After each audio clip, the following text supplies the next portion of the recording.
as a foreign dignitary was at our Capitol, as all our congressmen and Senate were in chambers, as we were getting ready to hear from our president, as we're in the middle of a 2024 election, we have literally Russian and Chinese fighter jets over Alaska.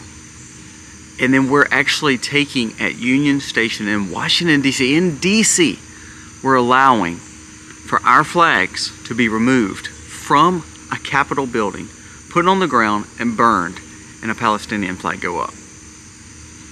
What world do we live in that it shows that America has strength and sovereignty when these kind of things take place? To me, it shows weakness. Is it not only weakness from the president, the current president, it's weakness to the fact of the same style of leadership will roll into Kamala as well. Why have they not denounced this?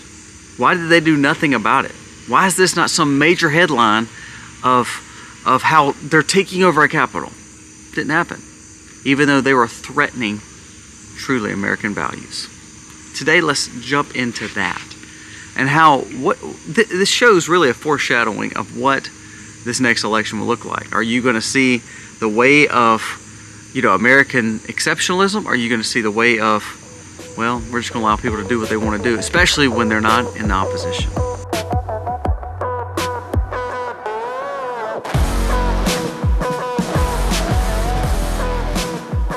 Hey guys, welcome to The Max. Thank you so very much for being here today. If you are new to the channel, go down here, press subscribe, ring the bell. Especially if you like the content, it does mean the world to us. We humbly ask that you do that. If you don't like it, that's okay. Let us know in the comments below your disagreement with it. Now, there's a few things that bring up a polarization, like Israel. I mean, I know that does. But to say that what happened yesterday was wrong or right, I think we need to discuss that. Now, before we do, let's talk about what happened with Alaska. Yesterday, there was a report that came out from Raw Alerts. It said, according to NORAD, on July 24th, they detected and tracked 2 Chinese strategic bombers along with 2 Russian strategic bombers over Alaska. Now, again, we talked about the ships, we've talked about the nuclear warheads, we've talked about the submarines, and now we're talking about fighter jets. When is it going to get to the point where it's too much? We have spy balloons. I mean, all this stuff from an adversary. When we have weak leadership, they just tend to do what they want to do. Look at what Russia's doing. Look at what China is trying to do. Did you hear about last week the Russian cyber attacks all over the world? There is no fear when it comes to some of the bigger players and even the dictators and the tyrannical leaders in the world because we have weak leadership. I mean, we haven't seen our president in a week up until yesterday. That's crazy. So the way that we're actually setting up America makes us look like every other European country. Well, we're just here. Yeah, we like doing business, but ultimately we have no power. That's exactly what we are personifying about America, which is completely false. I feel like we're Europe or Australia. No offense to Europe and Australia. But to be honest with you, we have always been a guiding light and a shining light. Well, when we have adversaries being able to bring their ships close to our borders, the fact that we're allowing people to cross our border, the fact that we're allowing now fighter jets to fly over our country, isn't that a little dangerous? Now, there's been no talk of it.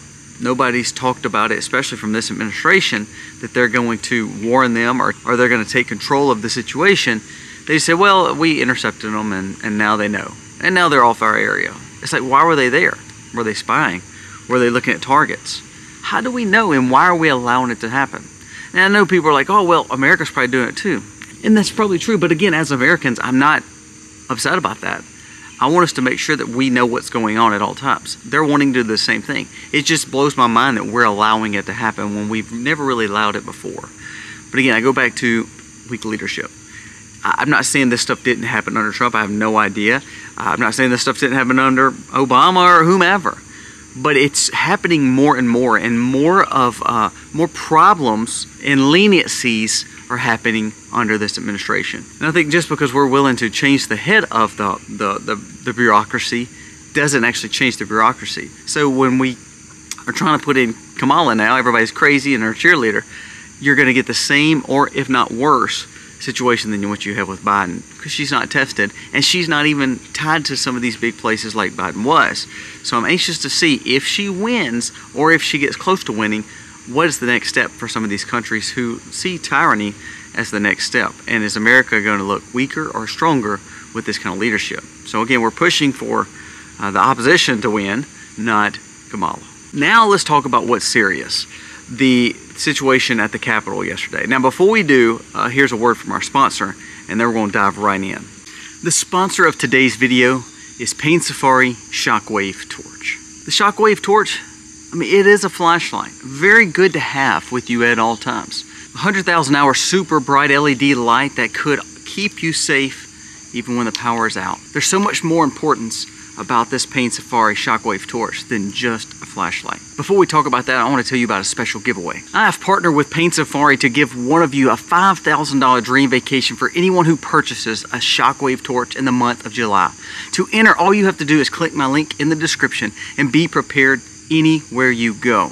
Now on to this Shockwave Torch. This is a defense tool that when you don't feel safe maybe carrying your EDC, this may be the next best thing. I think about a daughter who's at college. I think about your elder mother or father. Think about your spouse who may not feel comfortable with another form of defense. This could be it. So the flashlight, like I told you, but guess what? You flip this little switch on the bottom, and where your light is still stays a light. But there's a button right there. Listen to it. That right there will put anybody on their knees. Generates 2 amps, 9,000 volts, weighing only 4 ounces, so it does not weigh down any bag that you're putting it in. This will keep you safe. You can even put it in your fanny pack. Great to be entered in the giveaway.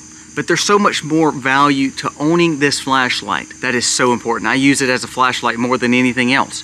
But to know that I have the safety and security to be able to have one in my vehicle, have one with my spouse, one with any of my older children, to then flip a switch and to be able to make sure that they have some form of defense on them at all times, especially when you think about city living, this is a game changer. Check out my link below. Not only are you entered in the giveaway, keep your family safe with the Shockwave Torch. A phenomenal purchase today. The link is in the description. We live in a crazy world, kind of like the ad just said. But to be honest with you, we yesterday had a Palestinian, I guess you could call it a protest, more like a riot. They come in and they just deface all our monuments, right? Just junk all over our monuments in defaming America and defaming Israel. Now, here's a few things first.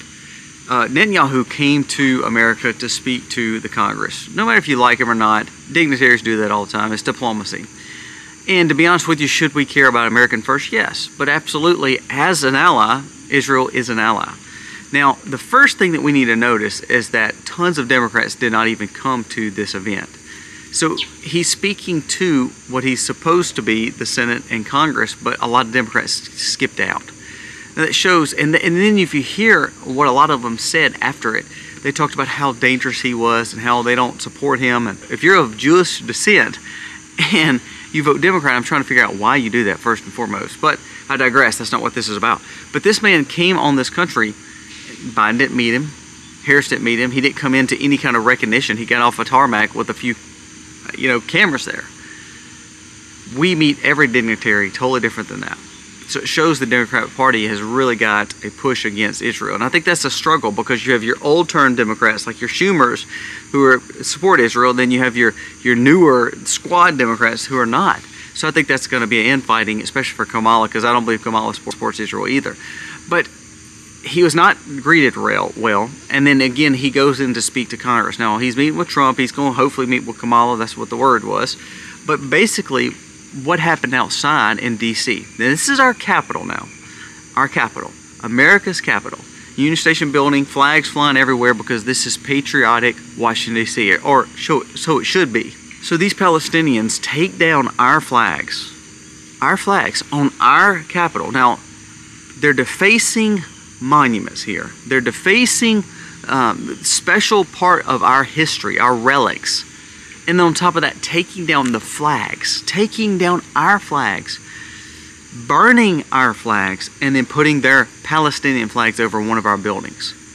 Now, people can say J6 all they freaking want, and I hate to get mad, But it blows my mind that the people that were standing up there were the ones waving American flags and wanting to see patriotism and making sure that everything was like it's supposed to be.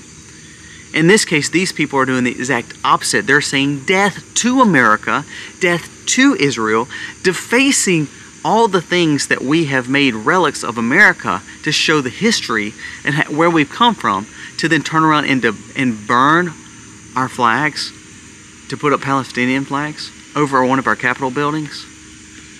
Not one Democrat has spoke out against it. Kamala, where's she at? Joe, where you at? Not one has spoken against it. Not that I want to give too much credit to the Republicans, because most of them are weak and spineless themselves, but I have to give them a little credit. Johnson and about 5 more, I think, they went back last night and put our flags back up and took the Palestinian flags back down. Now, where were the police in all this? Where were the Secret Service in all this? Where were the special guards in all this? This is where I'm very careful and conscientious of supporting.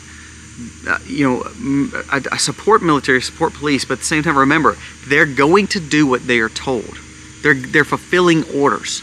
Now, there's a few guys there trying to, the Capitol Police trying to, get the riots down and get the protests from destroying the flag, but there was just few and far between.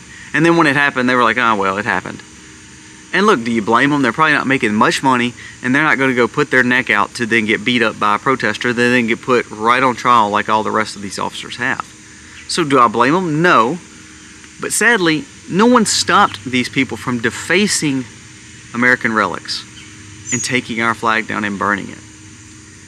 Now, you burn a rainbow flag, you drive a car on a flag that's on the ground that's got colors on it like a rainbow or pride, you'll get put in jail.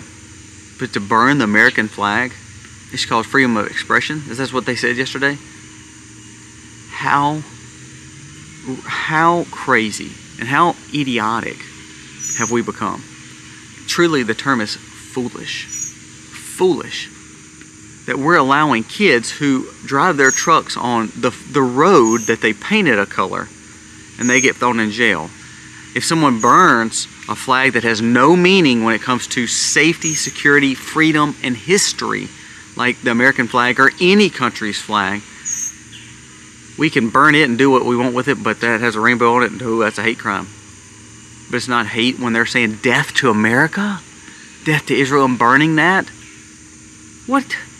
That is called hate. That is not called freedom. And so why do we have this double standard?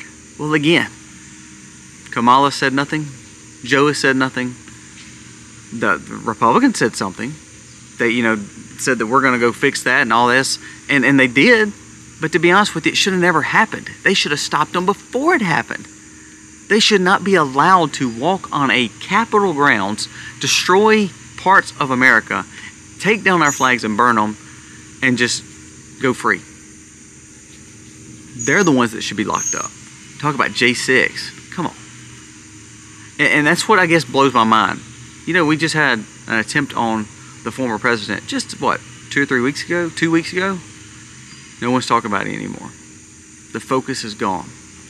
Yesterday, the Democrats were, during the hearing with Ray, I think it was yesterday or the day before, here they are, they're talking about more control and not about actually what seriously was the problem there. The lack of judgment, the fact of clarity, the fact that we don't even have good leadership when it comes to even the bureaucracy and making sure people are safe. Now what's going to happen is Trump's not going to be able to do any big monster events outside anymore. That's what's going to happen.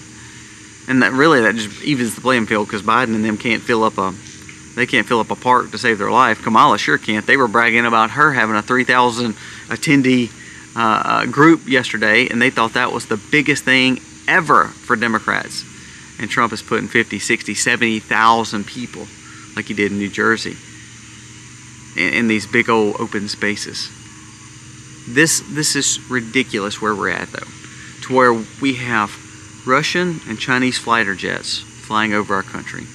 We have the fact that weak leadership does not stand up and actually greet another diplomatic ally of ours on our shore. However, we'll give billions to someone that's not even quote-unquote our ally in Ukraine, but we won't even give it a nice diplomatic welcome. didn't even show up. Just let him get off the plane and make it to Congress, and all of a sudden half our representation didn't show up. We have become foolish. And then on top of that, we've allowed our country, DC basically looked like it was falling yesterday. Fires going and no American flags flying. Oh, but the Palestinian flag's flying. Well, that's just there at freedom of expression. We've become foolish. And if we keep allowing this idiocracy to happen, and we keep allowing this foolishness to happen, then don't expect American to look strong anymore. The media is already, for 2 or 3 weeks, they've been normal. They've actually kind of pushed against Biden because they saw how weak he was, and to be honest with you, they saw the writing on the wall. They knew they were going to get a better candidate, and so now they're back on their honeymoon phase where Kamala could do no wrong, and everybody is just so enthused by her. That's a bunch of bull. Don't let it confuse you. But please, pay attention to what's going on. This is what happens when you have a weak leader. Biden made the comment yesterday about, I'm here that I haven't started any new wars and we're not in war right now. He says that at the same time funding so many wars and so much speculative pushing for other wars to take place. Talking about how he's going to be there for Taiwan and how we have not even secured our border, and he's talking about the safety and security of Americans and how things have gotten so much better. Is really life gotten better for you? No. So, 2 things you need to pay attention to. The fact that China and Russia do not respect America anymore. So no foreign country will ever respect America again without having a strong leader. And then secondly, this proves more than ever that the war is on the American people. J6, there's people literally knocked down, pushed around, and they're holding American flags up. But yesterday, we allowed for people to take American flags down, burn them, put new flags over our Capitol buildings, and just say death to America. It's foolish. Pay attention to what's going on, because our elected officials, there's only one side that's saying this is wrong. The other side's not saying one thing. And that's sad. Pay attention to what is going on. It should be a landslide victory in 2024 in November. But I'm worried, man, because not that I don't trust the American people making the right decision. I don't trust the bureaucracy behind it. And that's what scares me. Guys, let me know your thoughts on this whole situation. The reason we push things like this ad that we talked about with the shockwave is I want you to protect yourself. I want you to make sure that you are ready to be safe, because no one else may do it. No offense to those policemen yesterday at the Capitol, but those 3 or 4 guys couldn't do nothing when it comes to that group of people. So are you going to look for them to protect you when when push comes to shove and you actually need to protect yourself? Make sure you're doing that.